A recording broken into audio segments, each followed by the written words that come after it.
everyone. Welcome to the Edward Jones Chatting Cage. We're going to have some fun today talking to Astros pitcher Chris Devenski, and I'm going to read some of the questions that you've sent in on Twitter using hashtag Chatting Cage. But if you'd like to ask him a question face to face, all you got to do is hit the green button below to sign in or sign up and get in line to ask him that question. So let's go ahead and say hi to Chris right now, who joins us in the Chatting Cage. Chris, you told me that you were just doing some yoga, so you're in a good Zen state right now as you join us today.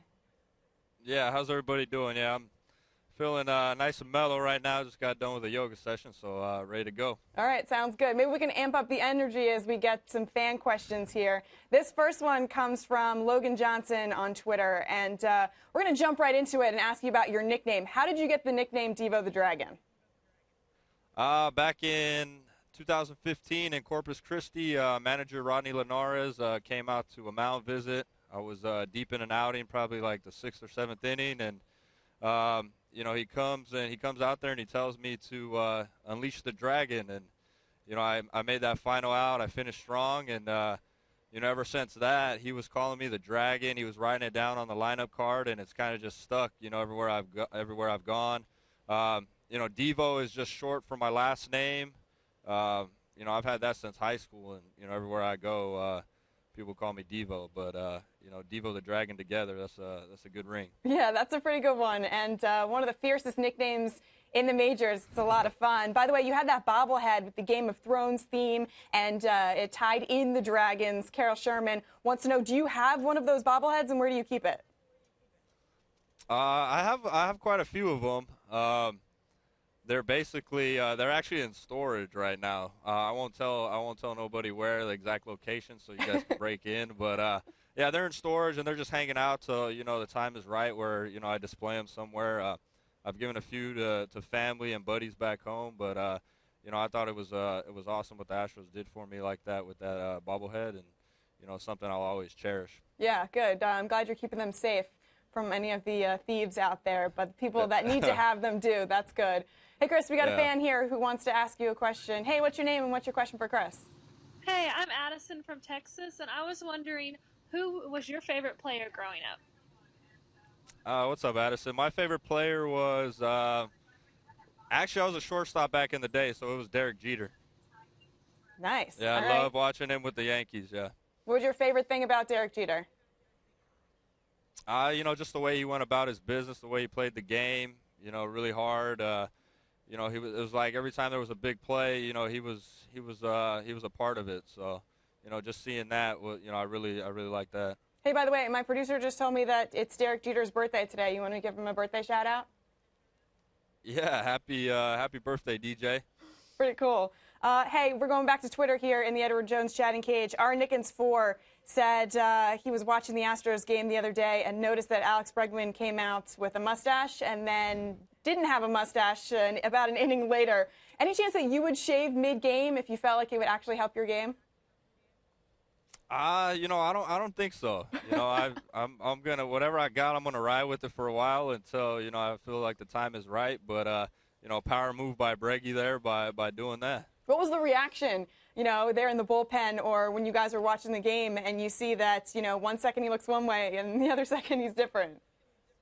You know, I didn't know. They showed a picture on the screen, and I was like, wait, did this really just happen? Like, I had to ask Ken to, you know, because they were watching the game on the TV. I was down watching the game live, and, you know, I went over there and saw it on the screen, and Ken was like, yeah, this really happened. And I was like, whoa, you know, I didn't know at first, and I saw it, and it was pretty funny. Power moves. Yeah, I like that. Yeah. Hey, we got Nick here joining us on the Edward Jones Chatting Cage. Nick, what's your question for Chris? Hi, Chris. My question for you is, what emotions did you have when you guys won the World Series last year? Oh, man, just, you know, a bunch of joy, happiness, you know, a sense of accomplishment, you know, but after that, you know, you enjoy it while it happens, and then, you know, you go back to work and, you know, chase another one now. Hey, speaking of the World Series, Connor713 wants to know what the best part about the celebration afterwards was. You know, I think just going through the city on the fire truck, you know, during the parade and, you know, seeing the turnout of all the fans and everybody, all the support. And, you know, that was amazing, and that's something that I'll definitely never forget.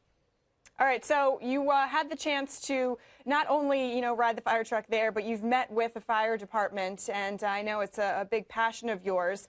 RJ Torres is aware of that as well. So he wanted to know, since last time you spent some time last month with the Houston Fire Department, what was that experience like, and the fact that you got to operate the hose, and the fact that they gave you the hose to operate?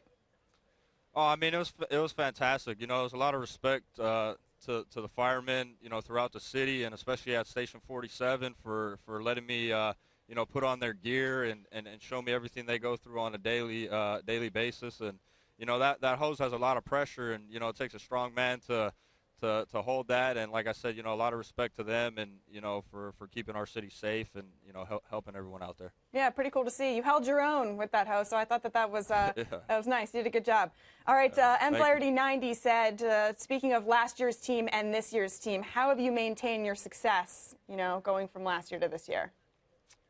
I mean, I think we just, we go out there the same way every day and, play as hard as we can and, gel the way we do and the chemistry we have. And, I think, you go out there and you play one pitch at a time and, the way we gel with each other is, is our key.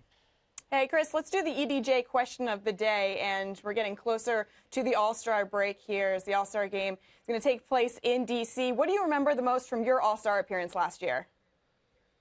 The whole thing was, the first time experiencing that was tremendous. And, I probably remember going out there in the 8th and, holding the game at where it was. And then, Robbie Cano coming up and, hitting that game-winning home run and, everybody celebrating in the dugout and, just being there with all the teammates of mine here was great. What would it mean to get the nod for this year's All-Star game? I mean, it would be great. Definitely want to check out D.C. and, do a little back-to-back thing there. All right, you're watching the Edward Jones Chatting Cage here with Astros reliever Chris Devenski. We've got another question here for you, Chris. What's your name and what's your question? Hey, guys, my name is Alex. And, Chris, you face a lot of different type of styles of hitting. Who's the toughest person to go against in the league, toughest batter for you? I think the toughest batter that I've faced it's probably got to be Francisco Lindor. I feel like he has a good approach, a smart hitter. Goes out there with a good approach every time, and you really got to move the ball around against him, and you can't throw the ball in the same spot because he's definitely dangerous and he can hurt you. Hey, listen, you got an arsenal there, and we got a lot of young fans who are aspiring baseball players and pitchers watching us here, writing us as well. This one comes to us from Houston Sports 18. What's the secret to a great changeup, he wants to know?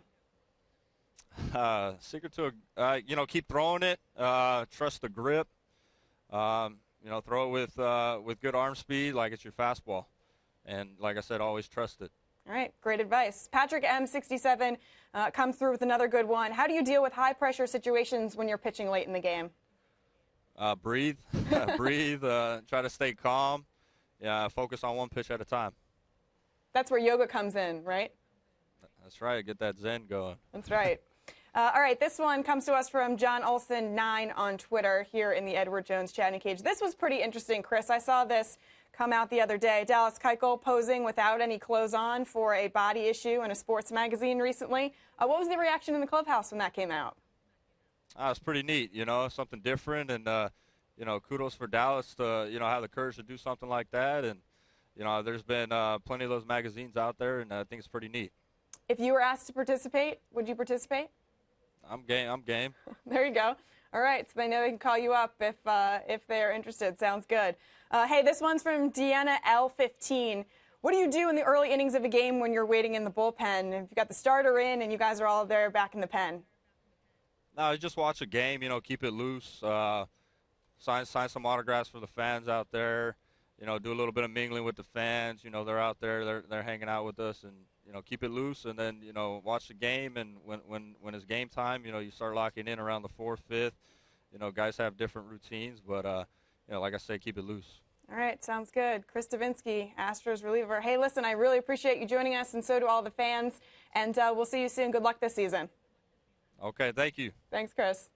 And thank you to the fan, everyone that chimed in, that sent us questions on Twitter, as well as joined us here live on the show. We have plenty of chatting cages coming up, so make sure you tune in for those as well. I'm Alexa Dat. We'll see you then.